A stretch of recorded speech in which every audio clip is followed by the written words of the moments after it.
Once again, ladies and gentlemen, the President of the Republic of the Philippines, His Excellency Ferdinand R. Marcos Jr.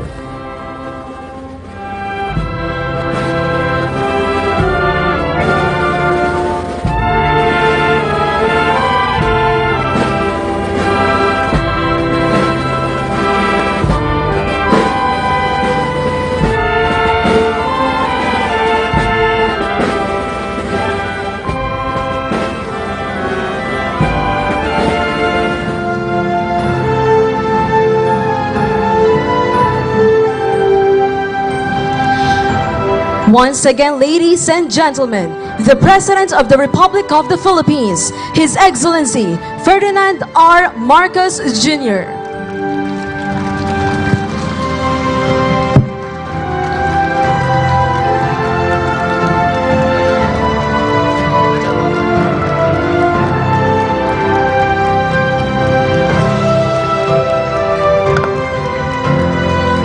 We may now be seated.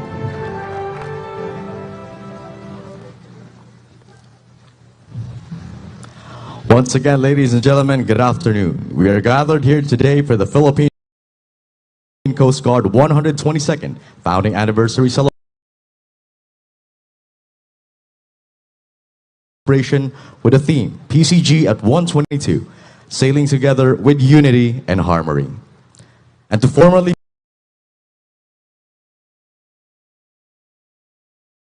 begin our program, may we request the Commandant, Philippine Coast Guard Admiral Artemio Manalo for his welcome remarks, subsequently followed by the presentation of the Commandant's accomplishment report.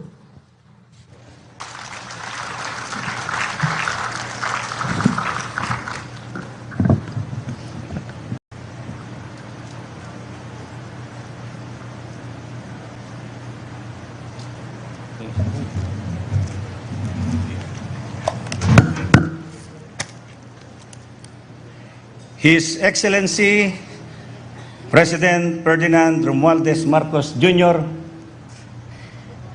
the Department of Transportation Secretary Jaime Bautista, Secretary Anton Lagdameo, Honorable Ferdinand Alexander Marcos,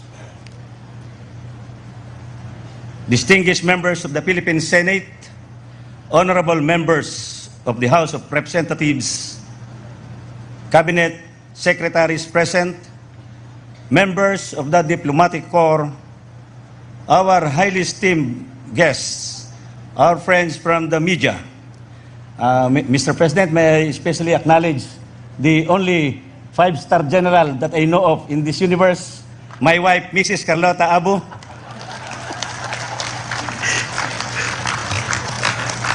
Officers, men and women of the Philippine Coast Guard, ladies and gentlemen, good afternoon. Isang magandang hapon po sa lahat mula sa inyong Philippine Coast Guard. Coast Guard, we welcome you all to the 122nd anniversary of the Philippine Coast Guard. In line with the governance initiatives of our dear President, our theme for this year's celebration says that Philippine Coast Guard at 122, sailing together in unity and harmony. A theme which encapsulates the very essence of our journey. Unity and harmony are catalyst to every organization's significance and growth. It has been true for the Philippine Coast Guard, which has come a long way from its humble beginnings. After 122 years from its inception, we are thriving and we have gained relevance as an agency in the Philippine government. We attribute our achievements to the hardworking men and women of the Philippine Coast Guard, the Philippine Coast Guard Auxiliary, to our partners in the national and local government, private sectors, as well as civil society organizations that incessantly provided support to our organization through the years, among them the Office of the President. Today, I am proud to report to our President and to the nation that for the past year alone, our united efforts has resulted to saving thousands of people in distress situation. And we have intensified our presence in critical parts of our country to better guard our maritime territory. For the past 12 months, the leadership of President Marcos Jr. has been an inspiration and served as the driving force behind the Philippine Coast Guard's successful missions. The President's pronouncements on various maritime issues have been our steady compass and rallying call to serve our country with utmost dedication.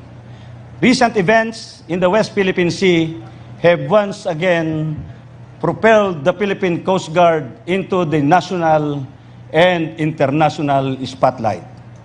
We have stood our ground in the face of adversity. We handled positively the provocations, bullying, and harassments of vessels on every resupply mission to the Philippine Navy's BRP Sierra Madre at Ayungin Shoal. We have intensified our maritime security operations in our waters.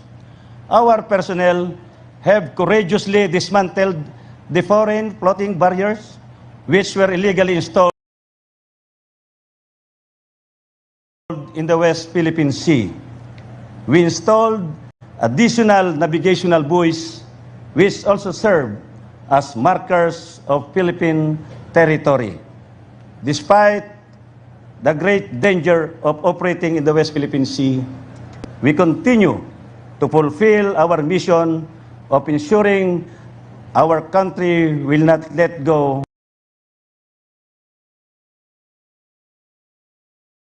even a square inch of its territory to any foreign power.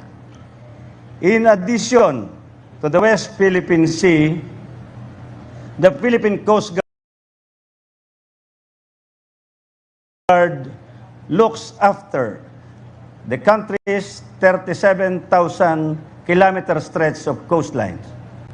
For the past year alone, the Philippine Coast Guard has responded to over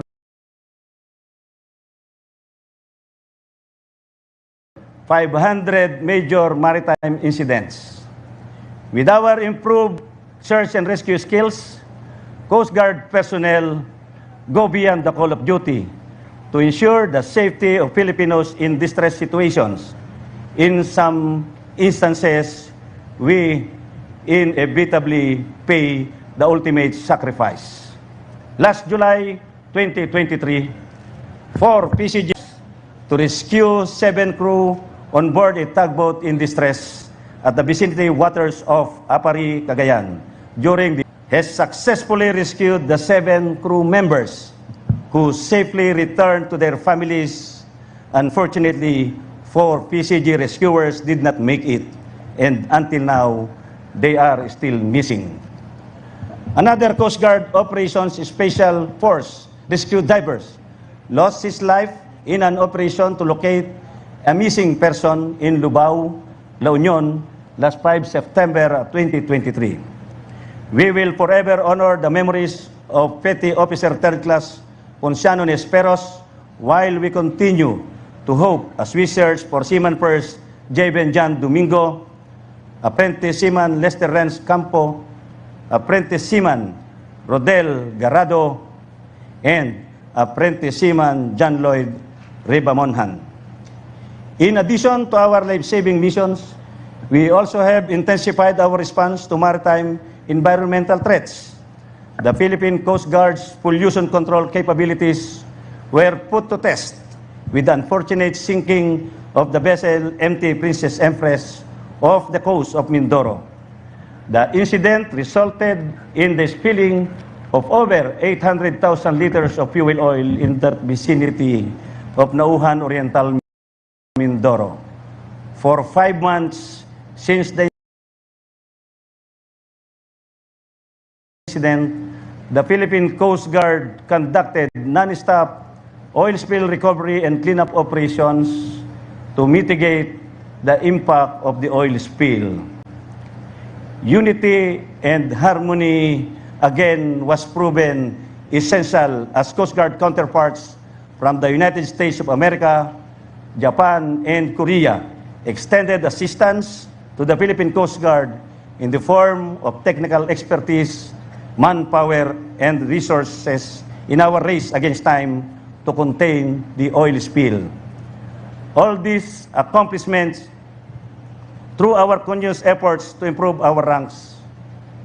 The Philippine Coast Guard is currently 30,000 strong and counting. As our number is expanding, so does our competency through the conduct of continuous training, education, and capacity building assistance from our foreign allies and friends.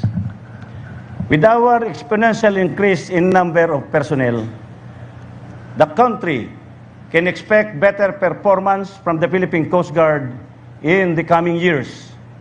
By our standards, 2023 is shaping up to be one of the most outstanding periods for the organization. The Philippine Coast Guard has performed its best in our main functions of maritime safety, maritime search and rescue, marine environmental protection, maritime security, and law enforcement. But despite of our strict implementation of preventive measures, still the occurrences of maritime incidents are inevitable. The Philippine Coast Guard's Search and Rescue Program aims to mitigate loss of life and property arising from both man-made and natural disasters at sea. We have responded to a total of 1,337 reported maritime incidents, which resulted to the successful rescue of 5,574 lives. As part of our maritime security operations, the Philippine Coast Guard conducts routine patrols throughout the country's waters. As of our last counting, the Philippine Coast Guard has conducted 20,898 seaborne missions and 154,774 shore patrols. The Philippine Coast Guard's maritime law enforcement activities, in cooperation with the Philippine National Police and the Philippine Drug Enforcement Agency, successfully halted 268 illegal maritime activities. The Philippine Coast Guard has also actively collaborated and assisted the Department of Agriculture, the Bureau of Customs, and other agencies in the fight against illegal importation of agricultural products that resulted to the confiscation of 2.3 billion worth of agricultural products. Finally, through our intensified marine environmental protection program, the Philippine Coast Guard has conducted a total of 6,389 inspections of foreign and domestic vessels traveling within our waters, as well as 184 shore-based facility inspections. All this resulted in the apprehension of 61 violators of marine environmental protection laws. The foregoing numbers are testaments that the Philippine Coast Guard has been busy, active, and visible all year round, and has reintroduced itself in the consciousness of Filipinos as an agency that delivers and fulfill its mandates. We are committing ourselves to continue making our country proud for the years to come. And we will continue to be the symbol of hope and a source of national pride for Filipinos. Together, we can achieve great things. We will continue to sail together as one. In unity, we create harmony, and in harmony, we deliver excellent, compassionate, and dedicated public service to our fellow Filipinos. Thank you, Mr. President, for continually inspiring and supporting your Coast Guard and our great nation. Our snappy salute to you. Mabuhay po kayo. Mabuhay ang tanod baybay ng Pilipinas at mabuhay ang sambayanang Pilipino. Bago ko tapusin, hayaan niyong batiin namin kayo ng isang magandang hapong muli from your Coast Guardians.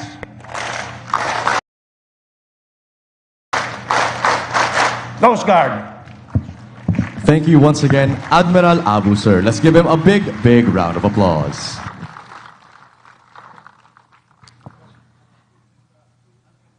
And now, to give due recognition to our awardees, may we request the President, His Excellency Ferdinand R. Marcos Jr., to lead the awarding for this year's awardees. He will be assisted by the Transportation Secretary, Jaime J. Bautista, Special Assistant to the President, Secretary Antonio Lagdameo Jr., Representative Ferdinand Alexander Marcos, and the Commandant of the Philippine Coast Guard, Admiral Artemio Manalo Abu.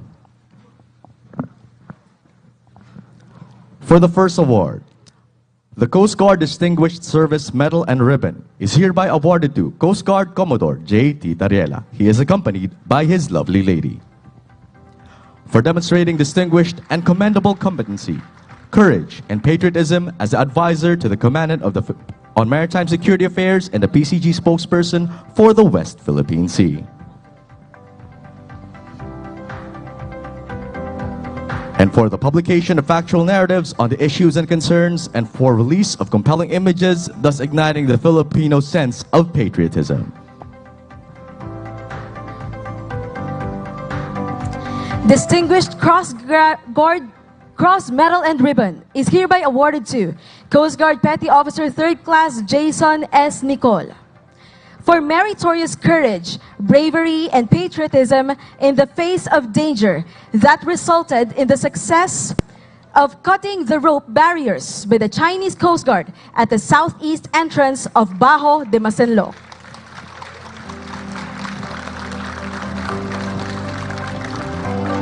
The Distinguished Coast Guard Cross Medal and Ribbon is hereby awarded to Coast Guard Seaman 1st Class Joseph P. De Vera for meritorious courage, bravery, and patriotism in the face of danger that resulted in the successful cutting of the rope barriers by the Chinese Coast Guard at the southeast entrance of Bajo de Masinloc.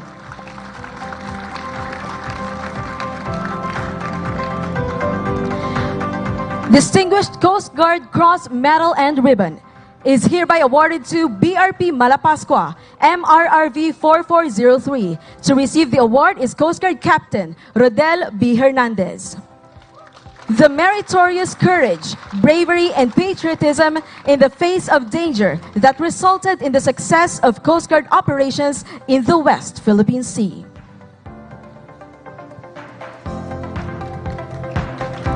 The Distinguished Coast Guard Cross Medal and Ribbon is hereby awarded to BRP Malabrigo, MRRV 4402. To receive the award is Coast Guard Commander Julio Escolarina. For meritorious courage, bravery, and patriotism in the face of danger that resulted in the success of Coast Guard operations, even encountering the water cannons by the Chinese Coast Guard in the West Philippine Sea. For having been adjudged as the Coast Guard District of the Year, the plaque of recognition is hereby awarded to Coast Guard District Palawan. To receive the award is Coast Guard Captain Dennis Rem C. Labay. Coast Guard District Palawan is at the forefront of the PCG's maritime security operations at the West Philippine Sea. For having been adjudged as a Coast Guard Station of the Year Class Alpha, the plaque of recognition is hereby awarded to Coast Guard Station Manila. To receive the award is Coast Guard Captain Jerome Y. Lozada.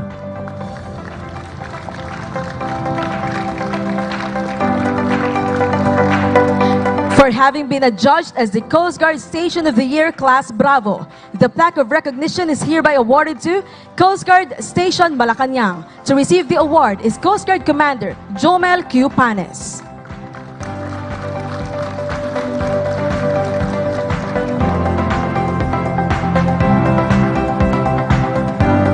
For having been adjudged as a Station of the Year Class Starlet, the plaque of recognition is hereby awarded to Coast Guard Station Sorsogon.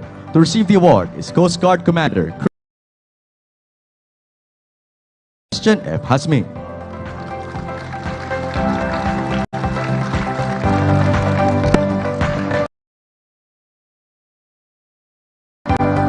For having been adjudged as the Coast Guard Substation of the Year, the plaque of recognition is hereby awarded to Coast Guard Substation Tanza. To receive the award is Coast Guard Petty Officer First Class Jason A. Roflo.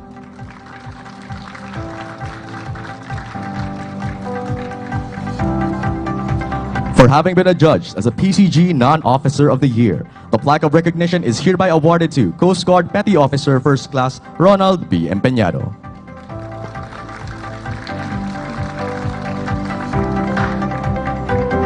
For having been adjudged as the PCG Non-Uniformed Personnel of the Year, the plaque of recognition is hereby awarded to Mrs. Gloria G. Ricafrente. To receive the award on her behalf is Coast Guard Commodore Algier D. Ricafrente. Mrs. Gloria Ricafrente served as a psychometrician of the command. Sadly, she passed away on October 9, 2023. And last but not least, for having been adjudged as a Coast Guard Lighthouse Keeper of the Year, the plaque of recognition is hereby awarded to Mr. Antonio R. Beruela. Congratulations to our awardees.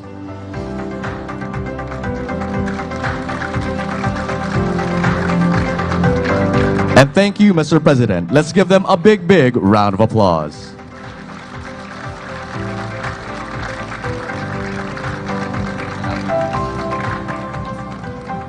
At this juncture, may we request the Transportation Secretary, Jaime J. Bautista, to formally introduce our distinguished guest of honor and speaker.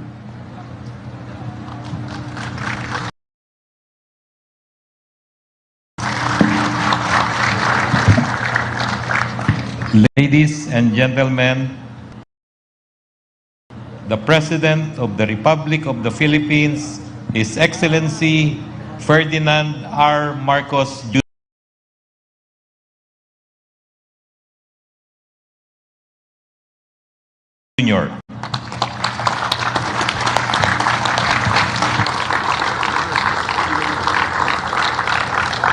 Thank you to our Transportation Secretary, Secretary Jimmy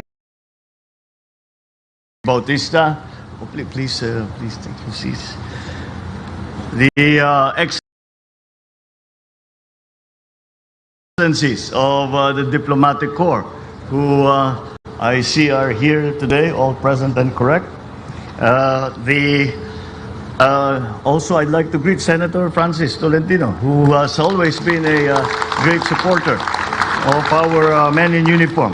The Philippine Coast, the officers, enlisted personnel, and awardees of the Philippine Coast Guard Anniversary Awards. My congratulations.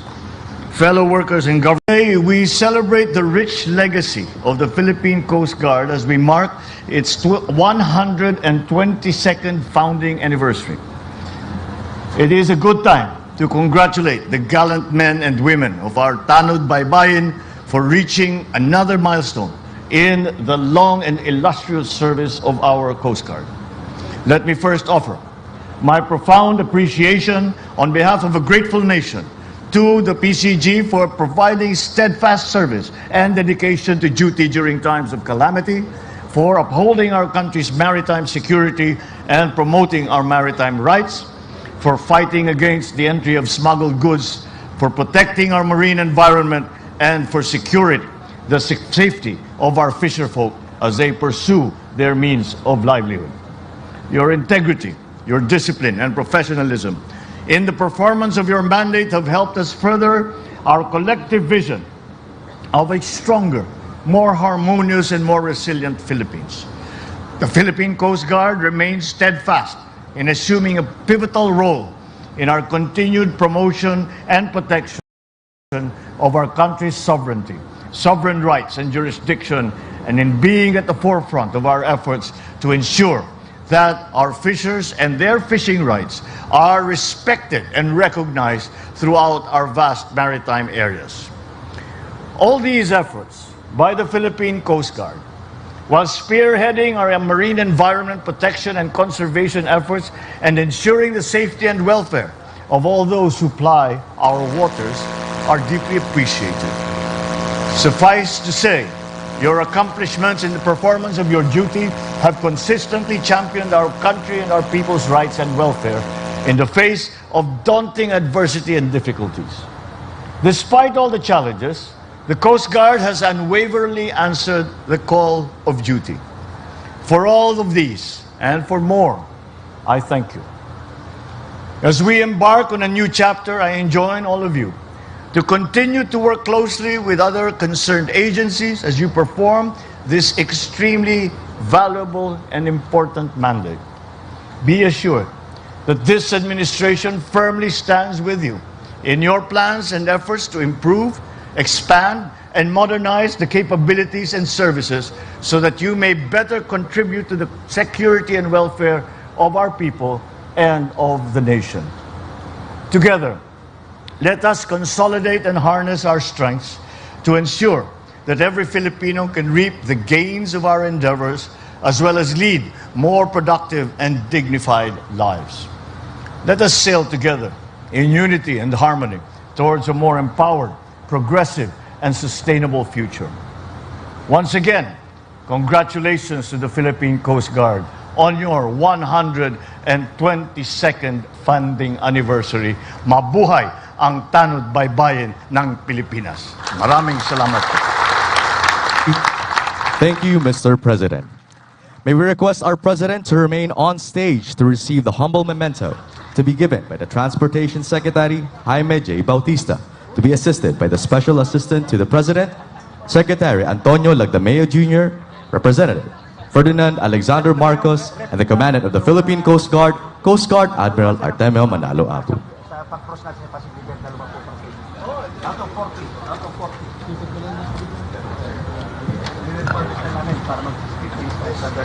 Presented to the President is the Dynacast and Dynamic Shipyard high-speed boat from Cebu. This is a token of gratitude for the President for gracing the 122nd PCG Anniversary. It also symbolizes the modernization efforts of the PCG under the President's administration.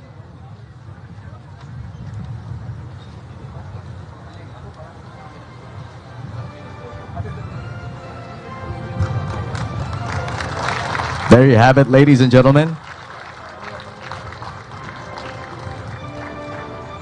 Once again, thank you, Mr. President. At this point,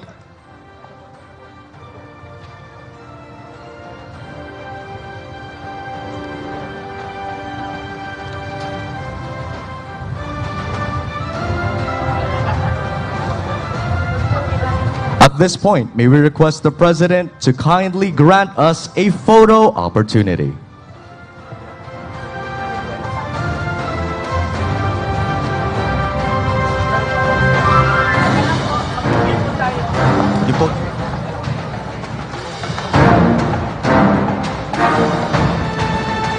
First, may we request the President, together with the awardees, back on stage.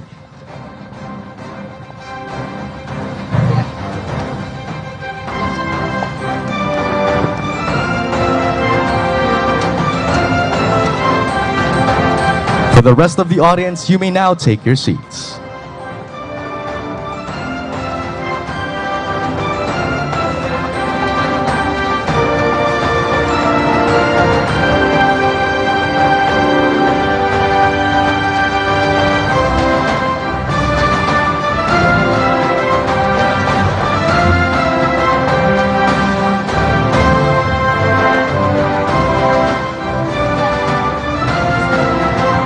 Our second group for the photo opportunity, please prepare.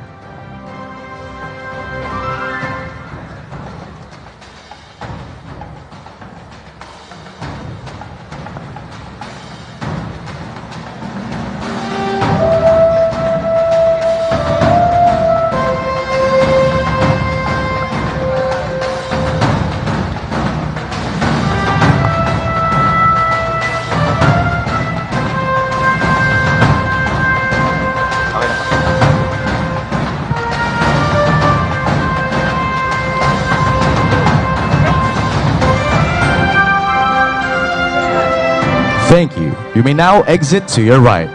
And now for the second group will be the senior leadership of the Philippine Coast Guard.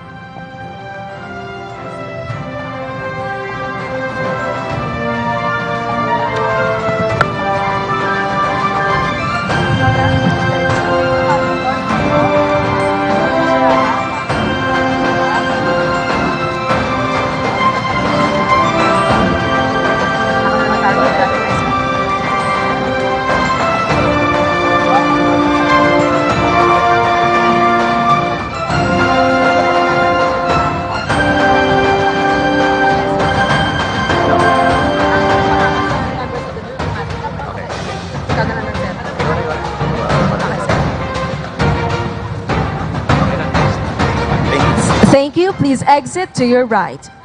Next, may we call on stage the personnel and crew of BRP Malabrigo.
Please exit to your right.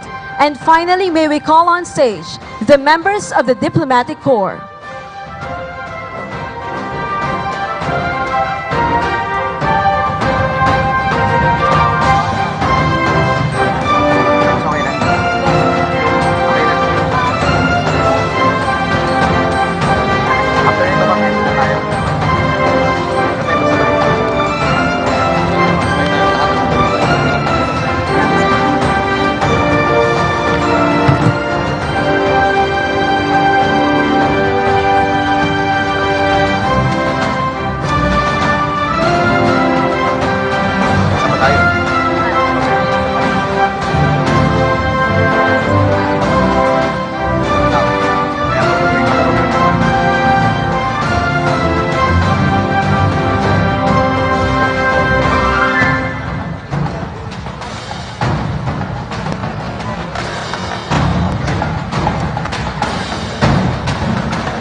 Thank you. You may now exit to your right.